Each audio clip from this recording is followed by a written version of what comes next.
Hello, my beautiful souls. Welcome to another show on Living Naturally with Michaela Live, where we talk about all things for living a naturally healthy life. So, today we are going to be diving deep into the power of self awareness, how tuning our thoughts, emotions, and physical signals can empower us to make healthier and more aligned choices in life. And today, my co host is Patricia Peters. Yeah. And yeah, and so for those of you who may be just joining us for the first time, Patricia is a modern day shaman and she has a lot of experience in empowerment. And yeah, so I'll let her tell you all about all of her good stuff that she does. And and let's just jump in. So, welcome, Patricia. I'm happy to have you back again for another enlightening episode. Hello, and thank you so much for having me. I'm looking forward to this conversation. Yeah. Yeah, I was gonna list your credentials, and then it's like, okay, well, you know what? I totally forgot if it was like psychotherapist or so I didn't want to just throw something out there and it's not the right thing. So but it's like, but I know this, but some days, the monkey mind just kind of takes over and you can't get things out. So Yeah. but trust me, those of you who are listening, she knows her stuff. And this is a topic that is right up her alley. So I am happy to have her along with me for this particular topic because I think it's something that we all should aspire to because self-awareness is it's so key to so many things in our lives. And being able to be self-aware can help us identify like links between stress and physical symptoms, and lots of other things. It can so I personally talk a lot about the mind body connection. That's kind of my thing, is that I try to help people understand the connectivity between the mental states and the emotions Mhm. and the physical and how it's all interconnected, and being able to understand what your body is saying to you can help you to be able to deal with emotional issues Mhm. and mental issues and so on and so forth. And many times when people have a major physical issue, there is an emotional block that's involved too. And being able to understand those connectivities can help you just be able to rein that in better and just be healthier overall. But we cannot learn those symptoms, those signals, if you will, if we're not aware of them. So that's why self awareness is so big and so powerful, because that self awareness will be able to help us learn to read those cues that our Mhm. body is giving us, and that is going to allow us to heal more fully. So anyway, so Patricia, in your experience, why do you feel self-awareness is such a key element to personal empowerment? Mhm. So, yes, thank you. In my opinion, self-awareness is maybe the key when it comes to inner liberation and personal empowerment. I mean, think about it. How can you pursue your true path if you have no sense of self-awareness? If you can't tell, this is what I like, this is what I do not Mhm. like, this is what feels good, this is what's healthy for me, this is what's not. Am I living my life and my dreams, or am I living the dreams, for example, of my parents or my peers or my partner? So, and without self-awareness, you're basically lost. I would totally agree with that. So, what do you well, how can people, because I find that sometimes when people start trying to be self-aware, Mhm. they enter into a lot of what I call self-judgment, because because they're trying to be aware, go inward, but then they kind of start, well, I'm doing it wrong, or they're doing this and I'm doing it, and so they actually start judging themselves. So what do you feel like, how can people distinguish between self-awareness and Mhm. self-judgment? Because you can be aware, that, oh, I I maybe talk too much. Okay, I'm just throwing a, it's like, Mhm. and I need to give other people an opportunity to say things before I just jump in.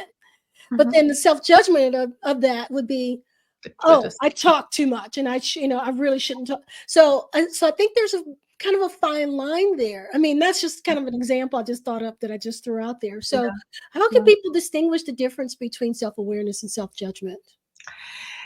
So in nowadays society, it's so we are so conditioned, not just by our upbringing and our parents, but all this self-help industry and also a lot of the coaching, the spiritual stuff went down a path where it's not really about your true essence, but about all kinds of expectations and demands and optimization and whatever. So it's very common to slide into judgment or even Mhm. criticism of yourself. Um, and sometimes it's hard. Sometimes you catch yourself too late because that's almost became kind of our default state, Yeah. to criticize ourselves or to try to improve whatever it is we do not like, habits or qualities or something like that. So a way to really know or to really step into self-awareness and not self-criticism is to be as honest as possible and try to step more into an observer role. Mhm. Try what can help is, for example, see yourself through the eyes of a well-meaning guide or parent, for example, who Yeah. looks with well-meaning eyes at their children. And of course, you have to practice that. Sometimes it comes easy, sometimes it doesn't Yeah. come so easy. Um, and then again, also, so for example, your body usually tells you the truth. Whereas Yes. your mind can come up with all kinds of games to trick you into denying your true state, or for positive or negative, so can go both ways. However, when you feel into your body, how does my body feel? What does my body want or need now in terms of healthy wants or needs, of course, Yeah. that's a pretty good guideline, you Yeah. know. And then, of course, considering also your effects on your surroundings, like on other people and stuff like that, because we are always interacting, not just with ourselves, but with our families, friends, partners, co-workers, whatever. So it's like a sacred, like a balanced dance, you know. Yeah. Yeah. Mhm.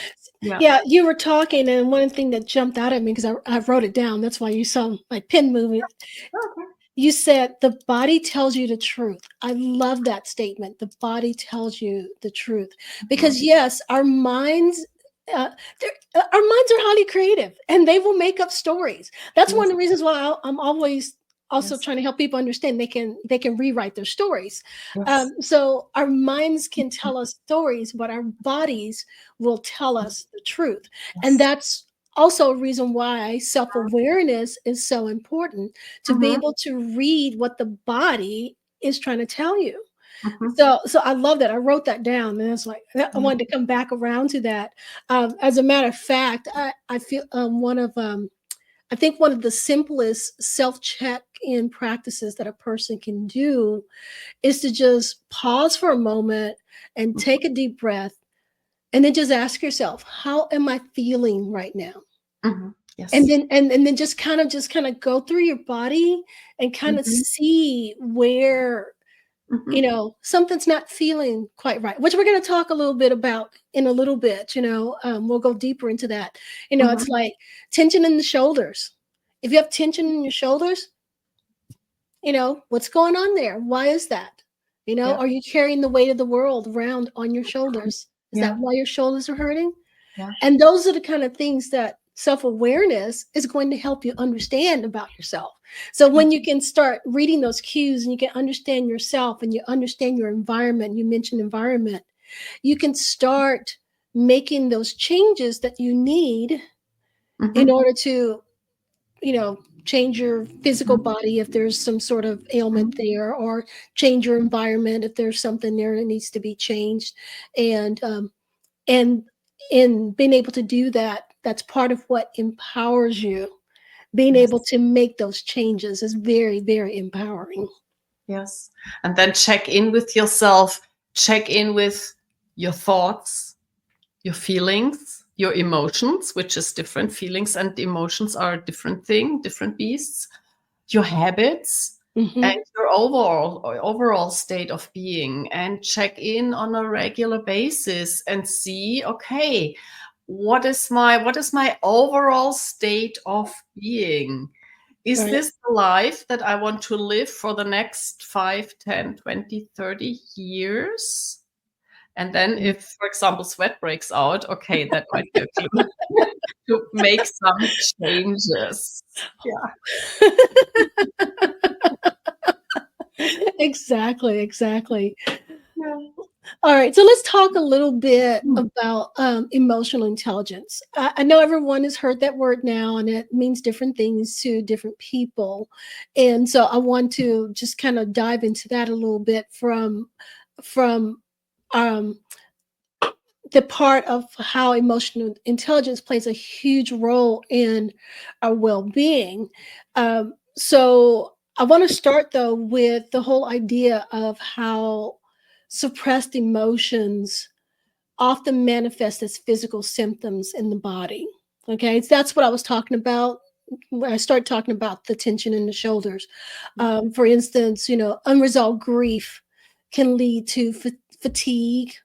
Um, Lots of times, grief, I have found, it generally settles in the chest, and so it has a lot to, just feel like heaviness in the chest a lot too, Yeah. or inability to breathe. Yeah. Um, Unprocessed anger can cause digestive issues. Actually, in a lot of the work that I do, I did a lot. I don't do quite so much of it anymore, but when I first started doing a lot of things, I started out in nutrition and digestive health and all of that, and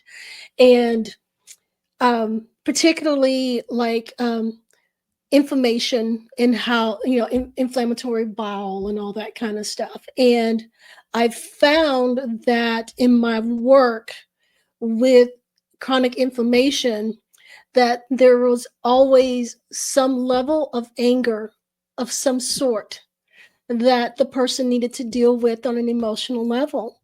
And so that anger could absolutely cause digestive issues. It can disrupt so many things in the digestive tract, from the stomach, with anxiousness, getting knots in your stomach, to, your small intestine, boundaries, not being able to hold proper boundaries, to your colon holding on to old stuff.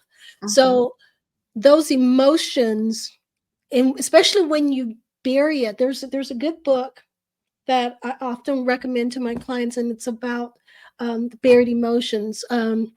And for the life of me, I can't think of the name of it is, but I will think of it before this show's ends, so I can tell everyone. Um, and when we push it down, inevitably it's going to come back up. And usually, when it comes back up, it comes back up. Mhm. So it's better to deal with it. Um, So emotional intelligence to me is also being able to have that emotional awareness Mhm. and being able to use different tools, including, breath work or, somatic tracking, that kind of thing, to help a person just quickly check in and see where they are emotionally so they can make those adjustments that can more favorably affect our health rather than negatively affect our health. So what do you think about that, about emotional intelligence, or even emotional honesty, because I find that sometimes when people suppress stuff, they're trying to avoid it. They're trying Yeah. to avoid dealing with it. So, so what's your take on that? Well, definitely. So emotional intelligence or honesty, I love that word, emotional honesty, because it has a lot to do with being honest with yourself.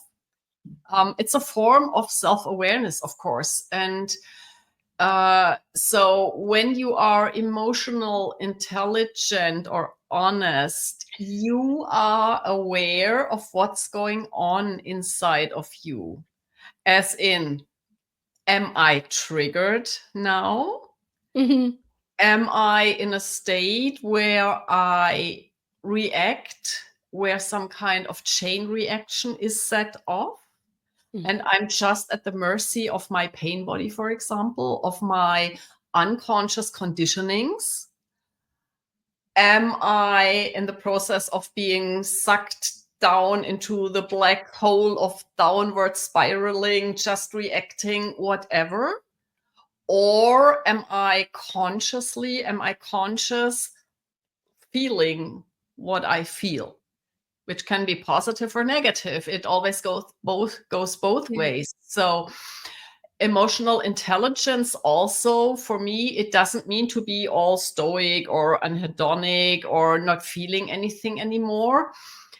Emotional intelligence means I'm able to feel what I feel. I'm able to distinguish if it's a natural and a healthy reaction or action to what is happening now, Yeah. or am I triggered? You know, and then with emotional intelligence, I can make a more conscious decision about, do I react or do I step back? Mm-hmm. And then act from an empowered state, Yeah. because I'm aligned with my essence. I'm aligned with my conscious behavior, with my conscious state of being. Yeah. So emotional intelligence enables us to consciously shift from being, for example, a victim of your biography Mm. into being the conscious creator of your desired reality.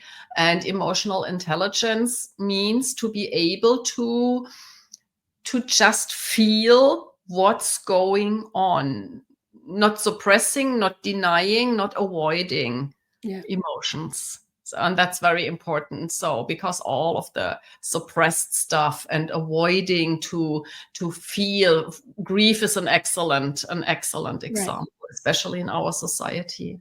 So many Yeah. people try to avoid grief, and then it leads to all kinds of even diseases. As Exactly. when you cry your crocodile tears, and when you acknowledge, okay, I lost somebody, I missed that, whatever it is, that's also healing in and of itself. Yeah, So absolutely. Yeah, there's a definite connection between suppressed emotions and physical symptoms, and um, the definition of disease is a collection of symptoms, yeah. and symptoms are caused by imbalances, and more often than not, those imbalances are caused by emotions or emotional states and that kind of thing. And I Mhm, think it's important for people to understand that connectivity in order mhm, to have, again, in order to have true health, and being able to understand that and make the changes that are needed, mhm. I think is, like I said, it's just very empowering. And that's what we're talking about today, is the empowerment of that self-awareness to be able to understand that connectivity to make the changes that you need Yes. in order to move forward, whether it's physical health, emotional health, you know, changing your life, or whatever the outcome is. Self-awareness is still the key to Yes. Yes. Yes. Definitely. it. So do you have any type of, quick little exercises or anything that you would like to, to give the people to help them do like a little quick, self-awareness check-in or tool or something? I know you always have all kinds of little tools, so that's why I'm letting you do this part. It's like you always come up with the greatest little acronyms and little Yeah. things and all that kind of stuff. So So a wonderful tool is, of course, checking in with your body. So, for example, where are my feet? My yeah, feet are standing on the ground. Okay. And where my feet are is where I am right now. So, consciously focus on the connections, feel your feet, for example, on the ground. That way you connect with your body immediately without yeah, trying hard, but feeling your feet or maybe your hands on the table or whatever, yeah, touch something, get in contact with your body. And if you're in a situation where some turmoil, emotional or thoughts is going on, connect with your body. And then you can ask yourself, okay, is this really me who mhm, experienced this? Is all of this true? Or is there some automated, unwanted program, just some chain yeah, reaction going on? yeah, And oftentimes, just by asking yourself this question, you are able to step out of yeah. that tsunami you were afraid to drown in. You know, Well, thank and you. it only takes a couple of seconds. All right, thank you. Thank you for sharing that. Yeah. I personally like to do body scanning, what they call body scanning. A lot of people don't know what body scanning is. Some people do. It's just one of those things where you just kind of like close your eyes and you just start just going through your body, and it's like just trying to Yep, notice yep, what you're feeling there. You can also take that to an emotional level too, and just kind of close your eyes and place your hand on your over your heart, and then name the emotion, or try to name the emotion that you're yep, feeling at that particular moment without yep, judgment. It's like if you're feeling ticked off right now, yep, then okay, be yep. honest with yourself. I'm ticked off right now. Mhm, And I think, we go back to the emotional honesty. I think that is a huge mhm, factor and a huge key for many of us, because we do not want to be honest with ourselves, because mhm, because of self-judgment, mhm. because it's like, oh, I shouldn't feel that way. But you know what? You do. Yes. Yeah. And Yeah. if you don't accept that, if you don't acknowledge that, you try to suppress it, it it you know It's a it has recipe for yeah, drama and stress. Yeah. exactly, And exactly. oftentimes it helps, especially. So we are talking about unwanted, unpleasant emotions and feelings and thoughts, of course, because most people, when they have happy thoughts and feelings, it's fine. They don't talk Right. about it, or it's not a big deal. So we focus on the unpleasant things. Right. So sometimes it really helps when you feel something or think something that you really do not like. It's so stress relieving when you just tell yourself, I am allowed to feel this way. I Yes. allow myself to feel this Yes. way. You know, just tell this to yourself and you will immediately experience huge relief. And then, if you want, you can say, and this might change. Yeah. And I know it sounds so silly, but usually the silly sounding, easy things are the best ones and the Yeah. most powerful ones. It It's really is. not Because complicated. yeah, it did. Yeah, exactly. It doesn't have to be complicated. It can be very simple. As a matter of fact, I find that the simplest things often works the best, Yeah. because they're available at a moment's notice. You don't necessarily have to, think about it, or, overthink it, if you Yes. will. And yeah, absolutely. But I think, again, I think being honest with ourselves Mhm. without judgment, again, without judgment, because I think that's the reason why so many of us don't deal with the emotions that we're feeling, Mhm. and we just try to suppress it instead, is because we're Mhm. judging ourselves for those feelings. Yes. And we need to come at it from a place of, okay, I feel that way. And Yeah. yeah, it's okay to feel that way. Yes. And then maybe you can explore, why do I feel that way? What is triggering me? Yes. And if there are things that you can change to adjust those triggers, then do that. It's very empowering to be able to make the changes that Mhm. you need Mhm. Mhm. so you can feel better emotionally. Yes.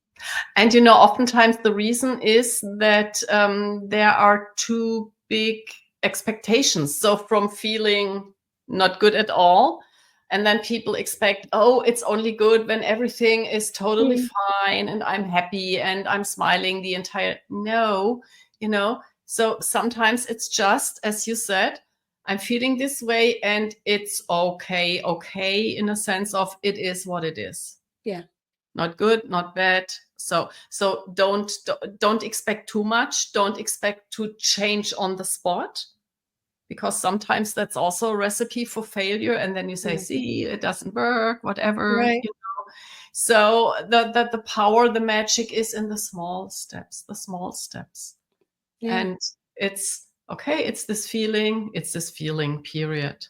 yeah, You know? yeah, Yeah. exactly. Mhm. Get out of the judgment, get out of the judgment zone. And which brings me actually to the next topic. I mean, so this is a really good segue for that. Um, I believe that a lot of our judgment comes from our childhood narratives or Mhm. societal messages. Yes. And so that shapes our beliefs. And Yes. then our beliefs, and I'm getting ready to use a tech term here because I'm the tech girl, becomes part of our operating system. Yes. Yes. And sometimes you need to change the programming. And, and in the energy world, we call those limiting beliefs. Mhm. It's quite literally beliefs that we have picked up somewhere along the way. Either it's something that society taught us, something our parents taught us, Mhm. something we decided based on our circumstances Mhm. that are quite literally limiting us from moving forward or creating the life that we want or whatever it is. Yeah. Limiting beliefs is exactly what it sounds like. It's a belief that limits you, Yes. which is And the opposite of being empowered. yes. So, for instance, like I deal a lot with people that have health issues. That's just kind of by the time they come to me, there's usually some sort of chronic issue that's going on. And many times before we can really start working, we have to deal with the beliefs of, I can't get well, or I've had this for so long that it's never going to change, or they become they identify with their condition. And Mhm. so that becomes part of their identity, if you will. And we often will have to deal with those limiting beliefs first before they can really start healing. Um, I deal a lot with people that struggle with weight. That seems to be like a prevalent topic these days. And many times it has more to do with the beliefs Mhm. than what they're eating. Yeah. Yeah. And the limiting beliefs, they can turn into really suffocating beliefs. Hmm. And usually at the time we adopt those beliefs, we get programmed with those beliefs. They usually are formed because it was some kind of coping mechanism. You know, Yes. when we Yeah. acquired them, usually at a very early age, where we literally were powerless when it came to, for example, Hmm. our parents or teacher, or the bully next door, whatever. And so we kind of developed those, or acquired those limiting beliefs, those self-sabotaging beliefs, even Yeah. to protect us, to cope with the reality. But now they do not serve us anymore. Right. They sabotage ourselves. And then, especially when they go very deep, so when it was something very important, that's when those beliefs, as you said, kind of become our identity. So when Hmm. we identify with this role, the role of being overweight or sick or whatever. Yeah. Yeah. And then it's time to really assess those beliefs, to dig them up and to see, okay, do they really still benefit? Right. Do I benefit from it? And sometimes, so I had a client, and basically every weekend or holiday or whatever, she developed a migraine, which is horrible. Mm. Having migraine every week. I mean, Yeah. people who had migraine once, they know it's one of the most horrible Yeah. feelings. So, but it was so hard for her to let go of the migraine because she benefited from it. Why? Everyone tiptoed around. Her Yes. partner was nice. Yes. And she held the belief, my partner is only nice to me when I'm sick, when I have a migraine. Yes. My kids only behave well when they need to be quiet because I have a migraine. So really be honest and ask yourself, okay, the benefit I get from this state of being, from this belief, Yeah. what cost does it come? Yeah. And can I get the same benefit with some whatever healthy belief or healthy circumstances or joyful actions, that Right. are Yeah. going on in my life? So there's a lot to those limiting beliefs, to those sabotaging or self-sabotaging programs. Yeah. Yes. Yeah. There is. So yeah. So like in the work that um, I use multiple modalities. I'm upfront about that. I'm not tied to one or the other. I use whatever is Yes. What? which is best for the client at the time. But I do use one particular modality that is literally called belief code, and it's literally about dealing with those subconscious deep down beliefs that we may have formed over the years that sometimes go all the way back to childhood Mhm. that is limiting us. And when I use that modality, it is, more of energy work kind of thing. And sometimes, we need to do that to kind of get people a good jump start. Mhm. But there are things that people can do on their own too to help start shifting those beliefs. And this starts with awareness and identifying those beliefs. So one of the things that I like to tell people is okay, I'm a huge fan of journaling because I feel like you can let things out that you probably wouldn't otherwise express. So Mhm. that's why I'm always like recommending people like journal stuff. Mhm. And so, like, one of the journaling prompt that I often will give is for them to write down, okay, what is one belief that I hold about myself that Mhm. may not be true? Mhm.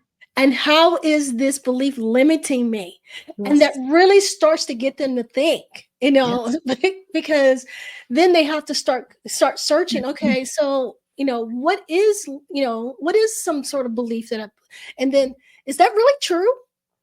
So they Well, so I wanted to really, say another yeah, good prompt is when they are journaling on their negative beliefs or circumstances, yeah, whatever. What is the story I'm telling myself about yeah, this? And then ask yourself, is this really true? yeah, Or you can even go further and ask, what if the opposite was true? exactly. Yeah, I feel like when they can start challenging those beliefs, that's the first step of changing those beliefs. Yes. So we have to challenge it. Is this true? You Yes. know, if Yes. if we go back to the example that I said earlier about the talking too much, that was just something just kind of popped up because we were talking about throat chakras earlier. It's like, okay, do you really talk too much? Or do you just think you talk too much? It very well could be that you're actually a very powerful speaker. Mhm. And under the right circumstances, you can reach a lot of people that other people cannot. Yes. So is that belief something that maybe comes from childhood? Maybe like in school Mhm. when teachers said that you talk too Silence. much? Yeah. Yeah. Yeah. Or your parents, told you, okay, children should be seen and not heard. Yes. Yeah. Yeah. Or So keep start quiet changing. when the grown-ups are talking. That was one of in my Yes, childhood, one of the favorite. sentences that people said. You shut up as a kid, so the Yeah. grown up talking So now. start challenging that. Is that true? Yes. Do I really talk too much? Mhm. Yeah. Or is that just my perception? Yeah. And also another good thing of discovering what you really want, for example, is, and a lot of people, especially women, struggle with this. Hmm. Simply answer the question, what do I really want? Yes. Really want? And then start journaling and start or keep answering the same question over and over and over again, because the first 5 or 10 answers is your conditioned mind. It's not what you Yeah. really want. It's Yeah. what society, parents, whoever told you, or what you think, what your ego mind thinks is good for you. Yeah. What do I really want? And then you can keep going. And why do I want this? Yeah. And why? And why? So there is this practice to ask the why question, for example, 7 times or 9 times, to Yeah. dig deep enough to Yeah. get to your real why. Yeah. Yeah. Yeah. And that's another thing too, is that I think people get stuck on what the answer should be. Mm-hmm. Mm-hmm. And again, that goes back to that judgment, whether it's self-judgment or it's a subconscious belief that, was, goes Mm-hmm. back when, that conditioning or whatever. Mm-hmm. And they get stuck on what the answer should be. And I would challenge everyone to not get stuck Yes. on what the answer should be Yes. and Yeah. just kind of think outside the box. So right now we're trying to challenge those Mm-hmm. limiting beliefs. Mm-hmm. So what is, this is you audience, what is one belief I hold about myself that may not be true? When Mm-hmm. you start thinking on that, you'd be surprised at the things that might come up. A very cool practice just came to my mind right now when you said when you gave the tip on to journal on that. For example, you can take a lot of post-it notes, and on each post-it note you write down a role that you play in your life. So, for example, I'm a mother, I'm a daughter, I'm a sister, I'm a teacher, I'm this, I'm that, I'm a partner, I'm what. So, and then of course make sure that it's safe, but then you can burn all of the different post-it notes, Mhm. for all the roles that you feel, okay, this is a role that I'm playing, but it doesn't feel comfortable. It's not me. It's not what defines me. Yeah. So that's a little ritual, a little energy ritual, Yeah. and see and again be honest and take an honest close look at what are the roles that I really like, not Mhm. to play but to be, to embody. Is Yeah. this embodiment of my true core essence, of my true being, or is this something that is kind of imposed on me? Yeah. Oh, yeah. Yeah. I Yeah. love that. I love that exercise. And I'd like to add to that again the importance of being honest when you're doing that exercise too. Again, it's okay if that role is not something that you You want. You have to be honest with yourself in order to be able to truly create what you want. And I had a client a couple of years ago, and we did this exercise, and she, I don't know, it was something like 100 or 150 different roles, Yeah. and she was only happy with 5 or 6 of them. Yeah. Yeah. And again, it's okay. Mhm. Okay, we need to enter into this without judgment Yes. and with pure honesty.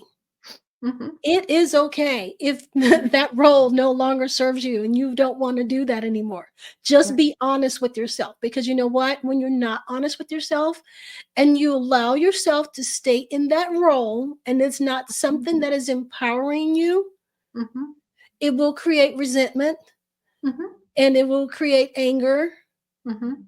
Mhm. which gets And us then it back has to what negative impacts to other areas of your life that used to exactly, be good and successful. And so it's like with the one rotten apple that spoils everything. If you exactly. And, particularly like I'm going to bring it back to the resentment and anger because I see that so much, Mhm. particularly for women. And I Yes, know you probably have seen it a lot because you work a lot with empowering women, which yes, is the reason why this is a very good conversation to have with you, yeah. because we get stuck in these societal roles, if we will, Mhm. Mhm. Yeah, that eventually we outgrow yes. or we never wanted in the first place. Mhm. Mhm. And but we stay with it because we're taught that's what we're supposed to do. And then what I observe so oftentimes more in women than in men is staying in roles or in whatever circumstances, partnerships, jobs, whatever, um, because so many women either have a hard time to express what they really want, Mhm. or they really do not know it. Yeah, They exactly. do not know it. Yeah. Yeah. And that's So why it's important to you be are in honest. a situation where you do not yet know what you really want, you can start journaling all the things you do not want and then take the opposite, and There that's, you go. There you go. because See, there's a because way. so hard. Sometimes it's so hard, asking women, so what do you want? What's your goal? And they go blank. And then they can tell you 10 things they do not want. Yeah, but what do you want? I don't know. You Yeah. tell me. No, it's not my job. No, that's actually a very good idea. If you don't know what you want, start with what you don't want. Yeah. And then you can take that list of what you don't want and take the And opposite and go, okay, yeah. well, do I want that? And then you uh, can just start whittling it down to yes. start creating a new narrative for yourself, a new Yes. story, a new narrative, and start And also creating. allow yourself to try things out, because sometimes, especially if you never tried something, you only Yeah, dream that this might be it. And then it turns out, no, it's not. Try it out, give yourself permission. yeah. And sometimes it changes. It does. And that's another thing too, is that we also need to understand that it's okay if it changes. Yes.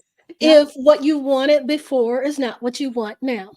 Or if you tried something, you don't like it, and you want to try something else, that's fine too. Yes. You Or you know, thought it's good and it's what you like, but then you experience it, and only by experiencing it you see, oh well, I thought it was different, so I do not really like. So okay, it's yeah. okay. It's fine. And that's where we go back to the emotional honesty, Yes, being honest. Because yes. that's the only way you're going to be able to move forward and really truly create the Hmm. life that you want is by Yes, being honest. yes. And because that honesty and that self-awareness again is what's going to empower you to make the changes Mhm. to create what it is that you want out of life. And it's okay if you don't know what that is yet, but being able to be self-aware and start being able to start Mhm. thinking about those things and have the emotional intelligence and the emotional honesty to Mhm. start breaking it down is what's going to help you build a better picture. So, Mhm. Yes. yeah, Hmm. And then it comes with the experience. Yeah. yeah, Start moving, start making small changes, try yeah, out new things, new options, and kind of, for me, it's a combination of everything. It's thoughts, feelings, emotions, and actions, you yeah, know. and all of them have to be aligned and in some holistic good way. Yeah. Yeah, Mm. exactly. Well, so now I want to touch a little bit about and integrating mind and body awareness for holistic healing, because that's kind of my thing. Because I'm always about integration, because you just cannot separate. It's all connected, and Yes. it's very important for us to understand that. And so I wanted to touch a little bit. We've already talked a little bit about how emotions show up in the body, and with self-awareness we can start to read those cues. But I think it's equally important for people to understand that physical sensations are often messengers for deeper emotional patterns. Earlier I talked about the tight shoulders. you know Mhm. that's like carrying around emotional burdens. So Mhm. when you understand that the physical, what your body's trying to tell you, is messengers for something deeper emotionally that you need to deal with, I think that it helps us to be able to, again, to make those changes before things get too far gone. Mhm. And then, you know, once it gets to disease state, you got to do a lot more to bring it back. So if we can learn to be self-aware earlier on, it's a lot easier to Yeah, kind of keep yourself on course track. correct. So, yes, it's like if you can course correct before you get, a mile down the road, you won't be quite so off the track. Okay. Mhm. So, And with so emotions and symptoms, it's also about do not wait until they gained way too much momentum. yeah, Catch yeah, them early on, then it's way easier. Don't yeah. ignore. Yeah, so from my perspective, self-awareness extends beyond just our thoughts and emotions. It also extends into our bodies as well. So we can be aware of our thoughts, we can be aware of our emotions, but we should also be aware of our bodies. And I think a lot of people are not aware of their bodies. And I admit that I too was guilty of that, you know, and which led to, major, illness that I needed to deal with. I'm generally upfront about that. Mhm. That's another time. I don't want to go into that story right now because, we're going to run out of time. But if anybody wants to hear my story, feel free to reach out. Um, so I feel like when we're not tuned into our bodies and we ignore sensations and symptoms, they keep going. And Mhm. then, so first, body might tap, tap, tap, tap. Mhm. Then it might knock, knock, knock, knock, knock. Mhm. And then it And push. then boom. I So, don't know if you also have this saying, but we here in German language, we kind of have the saying, it's the soul speaks to the body and says to the body, please you tell them because they do not listen to me. Because the yeah, soul usually whispers and the body at some point starts to scream at you. yeah, exactly. So, how would you guide people to help them to be able to use their intuition or intuitively listen to their bodies so they can understand a little bit about what's going I mean, it takes practice, it really does, and you won't get it, when you first start, but as you continue doing it, it becomes easier. So, what would you suggest for someone? So, first of all, especially if they are like beginners in this world and everything seems to be so confusing or so complicated, which it isn't, as we said before. So, the first thing is that I bring them in a state of relaxation, Mhm. physical relaxation. Because when your body is relaxed, also your mind and your emotions start to relax and start to calm down. So So then there is not so much chatter going on in the mind and with the emotions. So then they can more clearly notice, for example, their physical feelings in the body, or their needs and wants, their inner voice that comes up. Yeah. So at first it's try to relax your body. And as I described before, do some, for example, touch something or put your feet on the ground and get some connection to your body, you know. Yeah. And then you start hearing, and then usually I guide them through some exercises, and usually I kind of, and that's my shamanic training, of course, and this Yeah. might sound a little woo. So I kind of connect, I tap into their energy field, and then usually either I get a lot of informations or the right questions to ask, or the right exercises or visualizations come to me. I guide them through, and then they get their answers, they get their messages or their Yeah. pointings. And with the especially with the shamanic practices, like Mhm. guided journeys or whatever, the beauty is that people can talk, literally talk to all kinds of different layers Yeah. inside of them. So they can talk to the, even to their dream symbols or whatever, you Yeah. know. And when they are open and not judgmental, I always tell them, don't expect anything in particular. Just be open like a little child that has no idea about anything. Be open, be curious, and whatever wants to come up, don't censor it, don't edit it, Yeah. just speak it out. So, and usually I even do not let them journal. I tell them, okay, activate your recording app on your cell phone and just talk, Yeah. because sometimes it's so fast that Yeah. handwriting is slow.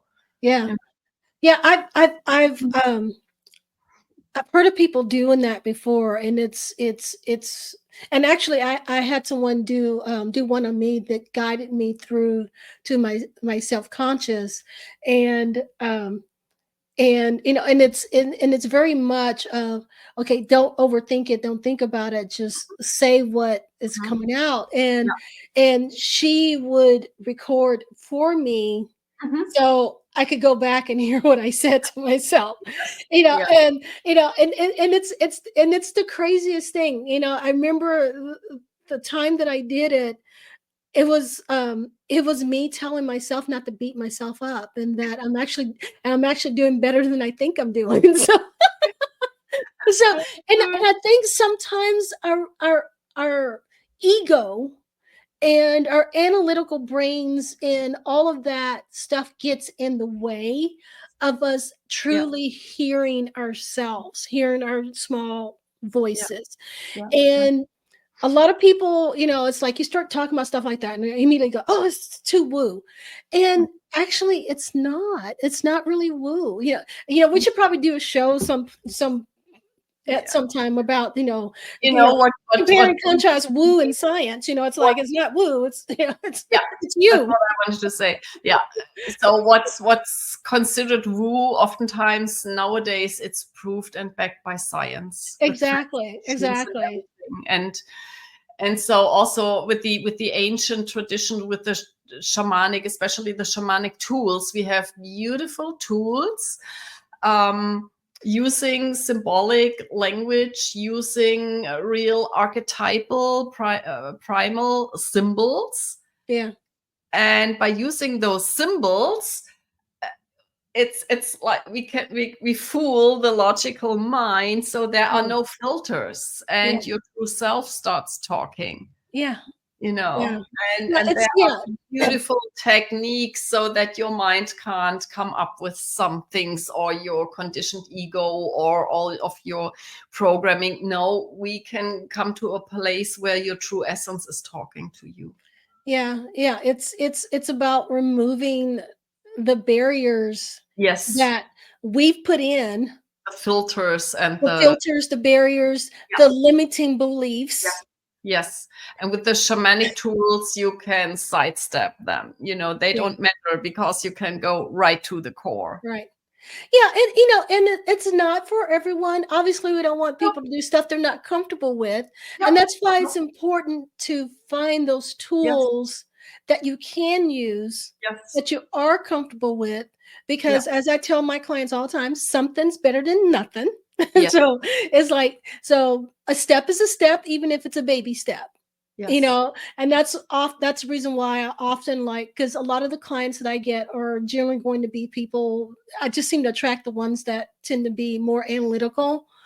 And Hmm. so I usually have to start them off with things like, okay, just journal, to just start, Hmm. because that's something they understand, but it Yeah, will start to open things up for yes. them. Open things up. Yes. And we And have to meet them where they are. right. So And we were talking so much about the body and our body mind relationship. So the body is a wonderful tool as yes. well. So, for example, especially when your mind is so full. So I do not like the word mindfulness so much because it's your mind. So Sometimes when needs to be less full. yes, yes, mind emptiness. So, for example, any type of physical activity or exercise, especially in nature, can work wonders. Yeah. Yeah, Yeah, just going for a walk, a and walk. letting your mind just think what it's going to think and wander off. And Hmm. yeah. And Hmm. so Hmm. yeah, I totally agree. I totally agree. Which brings me to our last and final point here, and that's about how creating the self-awareness practice and sticking with it can help you produce sustainable change. Hmm. So, I like to encourage everyone to, start with, small daily check-ins. Hmm. Am I in alignment with what I need right now? Yes. How am I feeling today? Again, I love journaling, so I often will tell people to start keeping a wellness journal.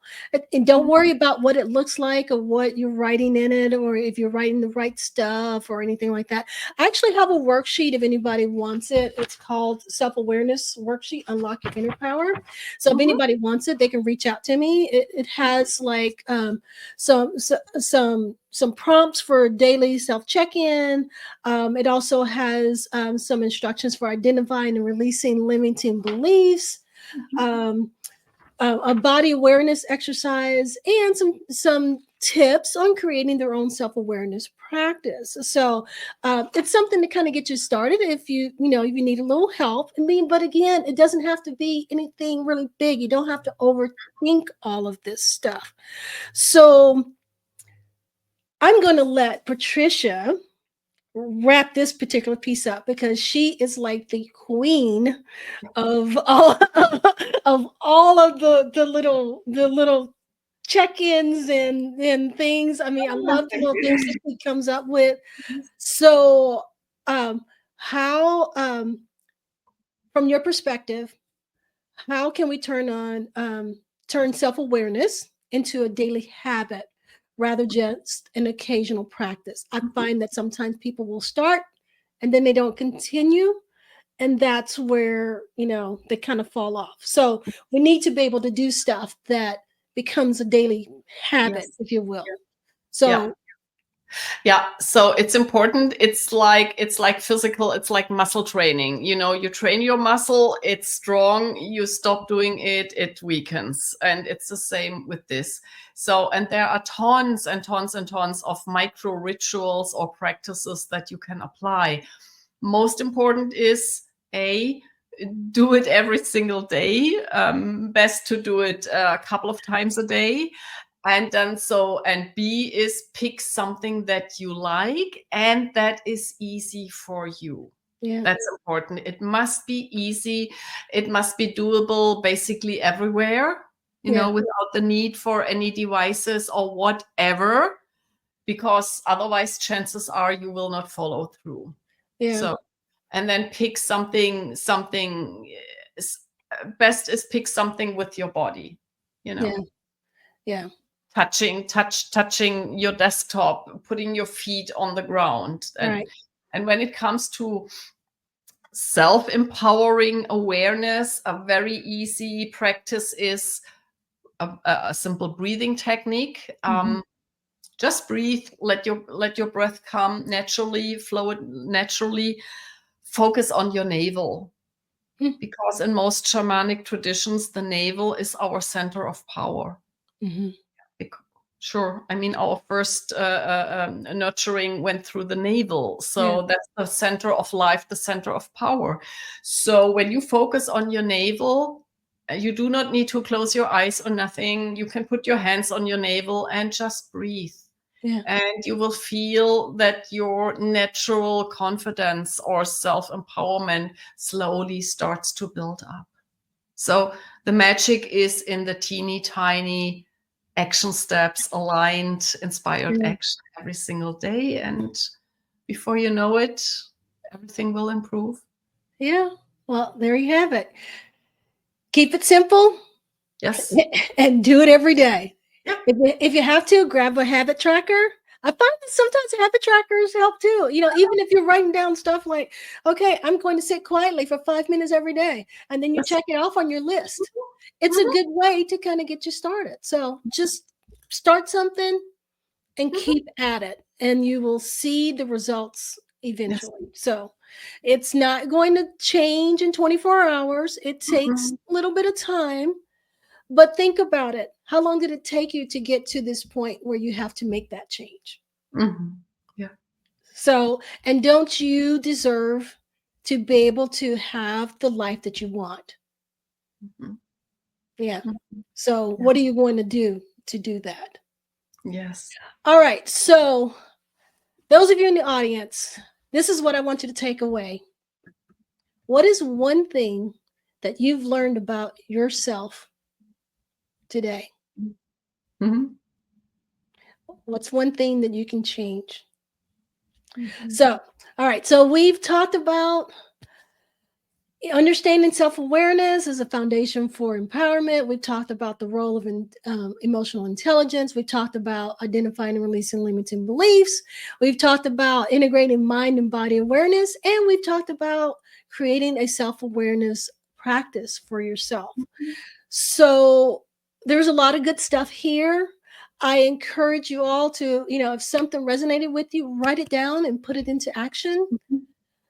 We've given you lots of really great tools that can get you going. And, I want you to not judge yourself, be honest with yourself, and start making the changes, identifying what needs to change, and then just start making it.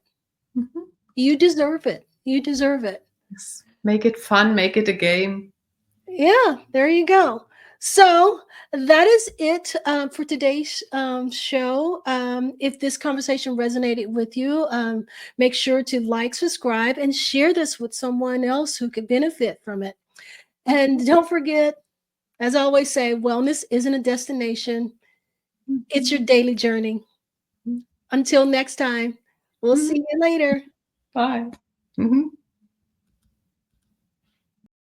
This episode is brought to you by Living Naturally for Life and Women Unlimited International.